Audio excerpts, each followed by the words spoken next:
और इस वीडियो में हम पहले बात करने वाले हैं जनरल इलेक्ट्रिक F404 इंजन को लेकर आई एक रिपोर्ट से। जनरल इलेक्ट्रिक F404 की लेट डिलीवरी को लेकर भारत में शमे रोष की भावना है और डिफेंस एंथुसियास्ट इस बात को लेकर काफी चिंतित हैं कि आखिरकार इतनी लेट लतीफी में भारत का जो मॉडर्नाइजेशन एफर्ट है ये कैसे फलीभूत होगा। लेकिन इसी बीच जनरल इलेक्ट्रिक ने एक बड़ा आश्वासन और एक बड़ा भारत को ये कह सकते हैं विश्वास दिलाया है, जहां पर उन्होंने कहा कि इसी वर्ष अगस्त के महीने से 2 इंजन प्रति माह की दर से भारत को डिलीवर किए जाएंगे और उनका टारगेट है कि फाइनेंशियल ईयर 2025 खत्म होने से पहले तकरीबन 17 इंजन भारत को डिलीवर कर दिए जाएं। इसके बाद उनकी कोशिश रहेगी 2026 से कि तकरीबन 20 इंजन प्रति वर्ष की दर तक या 20 से 24 इंजन प्रति वर्ष की दर तक भारत को डिलीवर किए जाएं। देखिए, जनरल इलेक्ट्रिक का ये आश्वासन हमें क्षणिक आराम तो दे सकता है, क्षणिक हमें विश्वास दिला सकता है, लेकिन हमें ये बात नहीं भूलनी चाहिए कि जनरल इलेक्ट्रिक पूर्व में भी ऐसे दावे कर चुका है जिस पे वो खरा नहीं उतर पाता है। लेकिन इस बार हम ये आशा करेंगे कि जनरल इलेक्ट्रिक ने भारत से जो कुछ भी कहा है उसको वो फलीभूत करेंगे और भारत को जो इंजन है वो सुचारू रूप से मिलने शुरू होंगे। जनरल इलेक्ट्रिक के टॉप आला अधिकारी ने मीडिया से बात करते हुए कहा था कि 2016 से 2020 तक तकरीबन उनका जो प्रोडक्शन था F404 का वो अपने निम्नतम स्तर पे था, जिसके चलते बहुत सारे सप्लाई चेन पार्टनर्स ने अपना जो काम था वो बंद कर दिया था। लेकिन अब फिर से प्रोग्राम को री इनिशिएट किया गया है और चीजें सामान्य होना शुरू हो गई हैं, जिसका फायदा भारत को मिलने वाला है।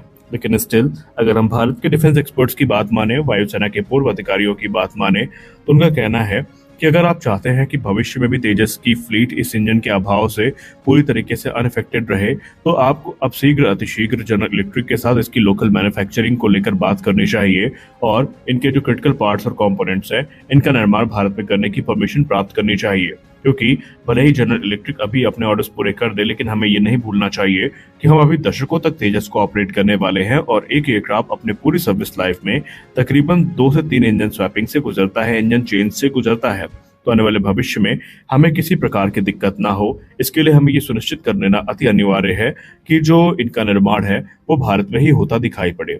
आप इस बात से कितना सहमत हैं कि इस इंजन का निर्माण भारत में होना चाहिए? आप अपनी राय कमेंट सेक्शन में जरूर दें। हमारी अगली बड़ी अपडेट हिंदुस्तान एरोनॉटिक्स लिमिटेड को लेकर आ रही है। दोस्तों, आज का दिन तेजस का है और तेजस को लेकर एक के बाद एक जो बड़ी रिपोर्ट्स हैं वो हमें देखने को मिल रही है। जैसे कि हमने कल की वीडियो में बात करी थी आपसे कि तेजस को लेकर आगामी दिनों में कुछ बड़ी रिपोर्ट्स हमें देखने को मिलने वाली हैं और वैसा हो भी रहा है।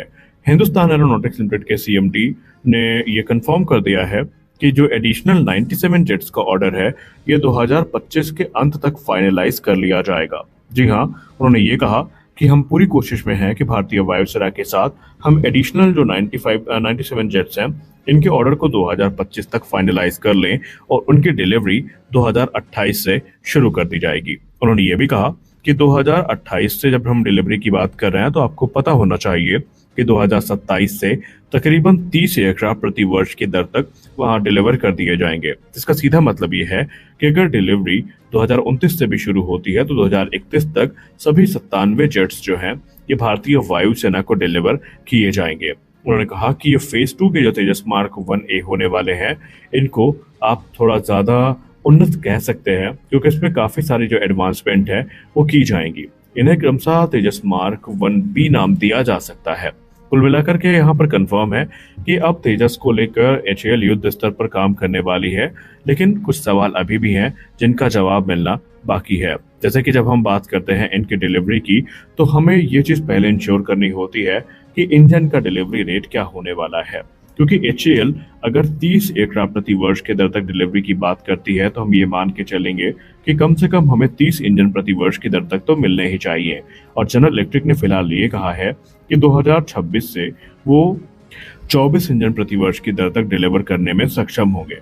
तो ये देखना काफी इंटरेस्टिंग होने वाला है कि आखिरकार ये टारगेट कैसे पूरा किया जाता है, क्योंकि अभी करंटली हम बात करें तो भारतीय वायुसेना पहले तेजस मार्क 1A का ही इंतजार कर रही है जो कि डिलीवर नहीं हो पाए हैं। हालांकि उसके पीछे का कारण है इंडियन एयरफोर्स के बाद इंडियन एयरफोर्स की तरफ से एक के बाद एक प्रपोज किए गए अपग्रेड्स जिनको पूरा किया जा चुका है और जो सर्टिफिकेशन प्रोसेस है वो चल रहा है। और जैसा कि आपको पता है कि अगस्त में जो अस्त्र मार्क 1 मिसाइल है इसके ट्रायल्स आयोजित किए जाने हैं, जहां पर जो पूरी तरीके से वेपन क्लियरेंस है वो तेजस को मिल जाएगी। हालांकि उसके पहले हमें तेजस मार्क 1 भारतीय वायुसेना की सर्विस में आते दिखाई पड़ेंगे। हमारे अगली बड़ी अपडेट आ रही है एक ऐसे सिस्टम को लेकर जिसका इंतजार लगभग हम सभी को था, और वो है डीआरडीओ के एमजीएस यानी mounted gun system. Mounted gun system को हमने अलग अलग डिफेंस एग्जीबिशन में देखा, लेकिन काफी लंबे समय से ये प्रोग्राम ऐसा लग रहा था कि ठंडे बस्ते में है, क्योंकि हमें कोई बड़ी रिपोर्ट्स इसको लेकर सुनने और देखने को नहीं मिल रही थी। लेकिन अब फाइनली एक बड़ी इंटरेस्टिंग रिपोर्ट सामने आई है, जहां पर बताया जा रहा है कि इस समय माउंटेड गन सिस्टम अपने यूजर ट्रायल से गुजर रहा है, जहां पर भारतीय थल सेना काफी एक्सटेंसिवली इस सिस्टम को टेस्ट कर रही है और अपने जितने भी पैरामीटर्स हैं उनको वैलिडेट करने में लगी है। डीआरडीओ का जो एमजीएस है ये 155 और 52 कैलिबर का आर्टिलरी सिस्टम है, जिसको डीआरडीओ ने इंडियन आर्मी की रिक्वायरमेंट्स को ध्यान में रखकर विकसित किया है और ये इंडियन आर्मी की फायर पावर को काफी ज्यादा बढ़ा देगा और इससे हमें हाई मोबिलिटी भी देखने को मिलेगी। अब अगर हम बात करें एमजीएस की, तो ये काफी इंपॉर्टेंट हमारे लिए बन जाता है, क्योंकि ये एक ऐसा सिस्टम है जिसको हम फायर करने के बाद तुरंत दूसरी लोकेशन में ले जा सकते हैं, और इससे जो मोबिलिटी है भारत को काफी ज्यादा बेनिफिट प्रदान करेगी। और अगर हम बात करें इसके की फीचर की, तो इसमें हमें 155 और 52 कैलिबर की गन देखने को मिलती है, और जिसको 80 एजीएस से डिराइव किया गया है। इसमें हमें 25 लीटर का चैम्बर देखने को मिलता है, जो कि दूसरी 52 कैलिबर की गन जो कि 23 लीटर के चैम्बर के साथ आती है उनसे ज्यादा ताकतवर है ये। रेंज की बात करें तो इसकी रेंज 45 किलोमीटर है और ये हाईएस्ट एक्यूरेसी के साथ और कंसिस्टेंसी के साथ टारगेट को हिट कर सकता है। हालांकि रेट ऑफ फायर को लेकर कोई स्पष्ट डेटा सामने नहीं है, इसलिए हम उस पर टिप्पणी नहीं करेंगे। लेकिन अगर हम मोबिलिटी की बात करें तो इसको 8x8 high mobility armoured vehicle पर माउंट किया गया है, जो कि excellent weight to power ratio और स्पीड प्रदान करती है, और इसी क्लास के जो सिमिलर सिस्टम है उनसे बेहतरीन परफॉर्म करती है। और अगर हम बात करें डिप्लॉयमेंट टाइम की, तो इसको 80 से लेकर 85 सेकंड में रिपोजिशन किया जा सकता है और डिप्लॉय भी किया जा सकता है। और इसमें हमें सूट और स्काउट की जो कह सकते हैं फैसिलिटी है वो भी मिल जाती है। ये एक इंडिजिनस सिस्टम है जो कि हमें धीरे धीरे आत्मनिर्भरता के रास्ते में लेकर जा रहा है। कॉस्ट इफेक्टिवनेस की बात करें तो इसको लेकर कहा जाता है कि इसकी एस्टिमेटेड कॉस्ट 15 से लेकर 20 करोड़ होने वाली है। वहीं अगर आप इसके तुलना में इसके फॉरेन अल्टरनेटिव्स को देखेंगे तो वो हमें 40 करोड़ तक कॉस्ट कर जाते हैं, यानी कि ये लीथल के साथ साथ एक कॉस्ट इफेक्टिव प्लेटफॉर्म भी होने वाला है। 2023 में इसके जो पोखरण में फायरिंग ट्रायल्स है वो हुए थे, लेकिन इस समय ये सिस्टम अपने जो यूजर ट्रायल्स हैं उनसे गुजर रहा है, और उम्मीद है कि बहुत जल्दी भारतीय थल सेना की तरफ से इसको लेकर एक बड़ा ऑर्डर प्लेस किया जाएगा। तो ATAGS और MGS इन दोनों को लेकर जो रिपोर्ट्स हैं अब सामने आ चुकी है। तो आज के इस वीडियो में बस इतना ही। आशा करते हैं वीडियो आपको अच्छी लगी होगी। वीडियो अच्छी लगी वीडियो को लाइक करिए, नए हैं चैनल को सब्सक्राइब करिए। मिलते अगले वीडियो में, तब तक के लिए जय हिंद।